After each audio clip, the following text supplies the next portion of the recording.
Ukraine ramps up airstrikes on the aggressor.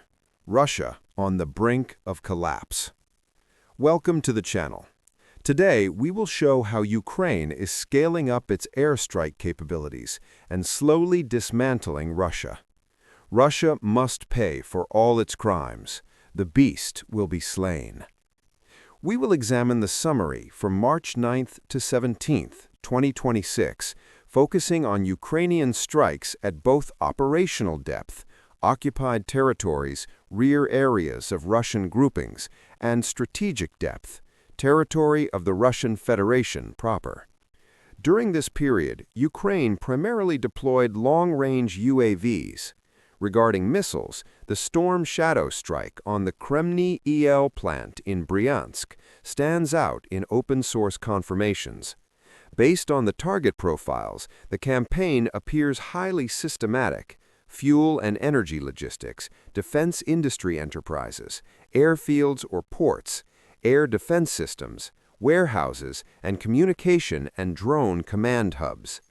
Kiev usually does not disclose the exact number of drones or missiles launched. Therefore, I am categorizing the data into two types. 1. Confirmed targets and consequences, based on official Ukrainian reports and reliable media. 2. Scale of waves, based on Russian claims of downed Ukrainian UAVs. This is not equivalent to the actual number of assets launched, but provides an idea of the intensity. Timeline of strikes. March 9th. At operational depth, the General Staff of Ukraine confirmed strikes on Russian air defense and command posts in occupied territories, an S-300 radar near Spokane in Crimea, a Buk M3 system near Limanchuk in Luhansk region, as well as several command observation posts and concentration areas near Donetsk, Zaporizhia region, Rodinsky, Poltavka, and Petropavlivka. On the same day, the SBU reported a drone strike on the infrastructure of the Armavir oil depot in the Krasnodar Krai. A linear production and dispatch station was hit, triggering a massive fire. This is significant because Armavir is not just a storage tank, but a key pumping hub. March 10th. This was the most prominent missile strike in this interval. Ukraine officially confirmed a successful hit using Storm Shadow cruise missiles on the Kremniy EL microelectronics plant in Bryansk. The enterprise produces discrete semiconductors and integrated circuits for advanced Russian weaponry, including Iskandar missiles. Reuters and the Washington Post emphasized that this is a nodal element in the Russian missile component production chain. March 11th. The General Staff confirmed a series of strikes conducted on March 10th and overnight into March 11th against Russian military targets: a motorized rifle brigade command post near Avdiivka, a Buk M1 system near Bohativka, Zaporizhia region, an ammo dump near Shiroka Balka, logistics warehouses near Marianovka and Prishib, a UAV storage site near Novozlatopol, fuel facilities near Berdyansk and Kuznetsevka, and oil storage sites near Jankoy and Azovske in Crimea. The focus shifted from a single loud strike to a systematic elimination of rear logistics. March 13th. SBU source reported a drone strike on the Tikhoretsk oil pumping station in Krasnodar Krai. Reuters called the Tikhoretsk hub one of the largest oil points in southern Russia and the sole route for supplying petroleum products to the key Black Sea port of Novorossiysk. A large fire broke out after the hit. Simultaneously, the Russian Ministry of Defense claimed to have downed 80 Ukrainian drones overnight. Meanwhile, Ukraine's unmanned systems forces destroyed a System S-300V, hit a Tor system, and a fuel train in occupied Luhansk. March 13th. The public focus shifted to the cumulative effect of the campaign.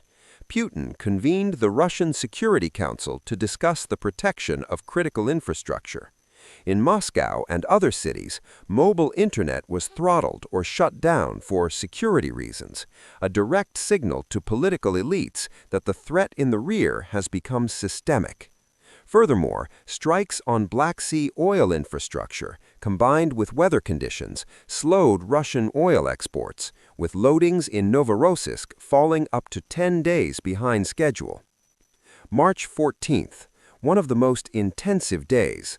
The General Staff confirmed strikes on the Afipsky refinery and infrastructure at Port Kavkaz. A direct hit and fire were recorded at Afipsky. A strike on the Mykop military airfield in Adygea was also reported. Ukrainian military intelligence, HUR, stated that near the Kerch ferry crossing, the railway ferry Slavian was disabled and the vessel Avangard was damaged, elements critical for maritime military logistics between Kuban and Crimea. Update on Kremniy EL. The General Staff clarified that the main production building was hit, causing a 1,000 square meter fire and a roof collapse, likely halting production for 6 months. Scale of waves. Russian sources claimed massive numbers. AP reported Russia claimed 87 drones downed. Reuters cited the mayor of Moscow regarding 65 drones heading for the capital. And the Russian MOD claimed 280 UAVs were intercepted between 11 a.m. and 9 p.m. March 15th, sustained pressure on Moscow and border regions. The mayor of Moscow again claimed 65 drones downed on approach to the capital. This day appeared to be one of exhausting Russian air defenses rather than new symbolic hits. March 16th, a fire broke out at an oil depot in Labinsk, Krasnodar Krai. Extreme pressure was applied to the Moscow direction. Russian officials claimed 145 drones downed overnight, 53 over the Moscow region. By Monday, the mayor reported another 67 drones, totaling approximately 250 over 2 days. Separately, Ukrainian social forces showed strikes on targets in Crimea and Zaporizhia, a warehouse at Khersones airfield, EW/SIGINT facilities in Sevastopol, and a repair base in Yakimovka. March 17th, a new major strike package. On Russian territory, a Tor M2U was hit near Kremlin. In occupied Crimea, a concentration area of the 15th Separate Coastal Missile Brigade, Bastion Systems, was hit near Verkhoryana. Other targets included a communication hub in Mangush, a fuel depot in Melitopol, and a UAV operator training center near Henicheska-Hirka. Public reports also mentioned a hit on the 123rd Aircraft Repair Plant in Stada Russa. The Russian side claimed 421 UAVs were downed in the last 24 hours, and Shoigu admitted that due to Ukrainian drone development, no region of Russia can feel safe. Analysis. What this means. Impact on the economy and oil exports. The strikes are yielding measurable effects. The Afipsky refinery represents about 2.1% of Russian refining capacity.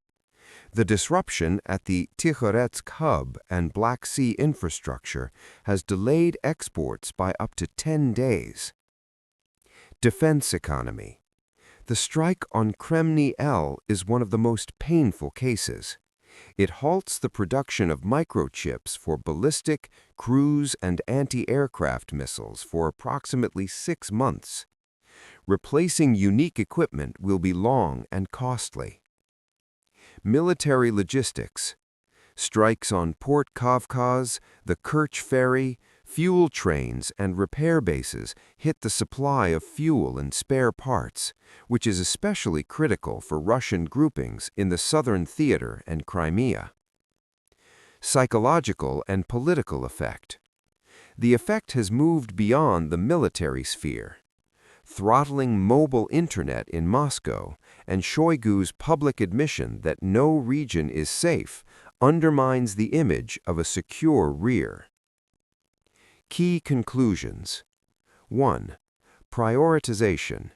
Ukraine's deep strike campaign has 3 clear priorities: fuel/exports, the defense industry, and military logistics. 2. Combination of assets. A drone-heavy campaign supplemented by precision storm shadow strikes on high-value industrial targets is proving to be the most efficient strategy. 3. Scaling. Even if many are intercepted, waves of 200 to 400 plus drones force Russia to keep its air defense systems stretched thin over thousands of kilometers. 4. Cumulative effect. The real damage is not just individual fires, but the systemic slowdown of exports and the loss of hard-to-replace technical components. Operational intent. Ukraine is shifting the war to the enemy's rear to systematically degrade Russia's offensive potential. A note on culture. At the Oscars, the documentary Mr. Nobody Against Putin, co-directed by Pavel Talankin, won an award. While critical of the regime, it shows that the West is still searching for the image of the other Russia. For strategic analysis, it is vital to not confuse individual anti-system voices with the behavior of the Russian state and the majority of its society, which has shown high levels of adaptation and support for the Kremlin's aggression. Thank you for watching. Stay on the side of good and fight evil. Do not remain indifferent. Subscribe. Support Ukraine. Slava Ukraina.